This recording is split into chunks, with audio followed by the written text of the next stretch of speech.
Hi friends, welcome to Tani's Story. வாங்க வீடியோக்குள்ள போலாம். ஓம் ஸ்ரீ பரமாத்மனே நமः. ஸ்ரீமத் பகவத் கீதா அத द्वितीयोऽध्यायः साङ्ख्ययोगः. तन्तता कृपयाभिष्टम् अश्रुपूर्णकुलेशनम् विषीदन्तमिदौ वाक्यम् उवाच मधुसूदन. श्रीभगवानुवाच कुतस्त्वाकश्मलमिदम् विषमे समुपस्थितम् अनारदिष्टमस्वर्ग्यम् अकीर्ति कववर्जुन क्लैप्यमास्मागमपार्थ नैतत्त्वायुपपद्यते शुद्रं हृदय दौर्बल्यं त्यक्त्वतिष्ठ परन्तप. अर्जुन उवाच कथं भीष्ममहं संके द्रोण च मधुसूदन इचुभिः प्रतियोत्स्यामि पूजार्ह वरिसूदन.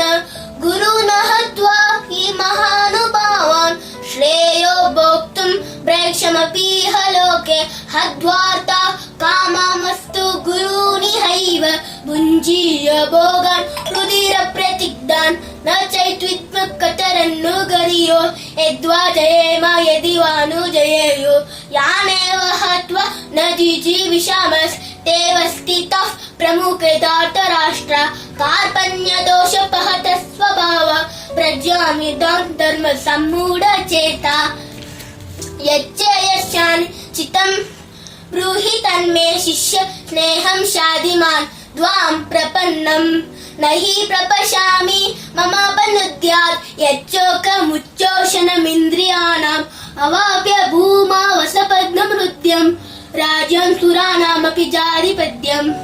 संजय उवाच एवमुक्ता ऋषिकेश गुडाकेश परन्तप नरोच इति गोविन्दम् उक्त्वा तोष बहुवः.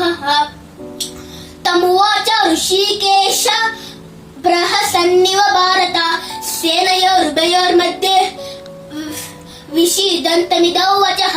Thank you.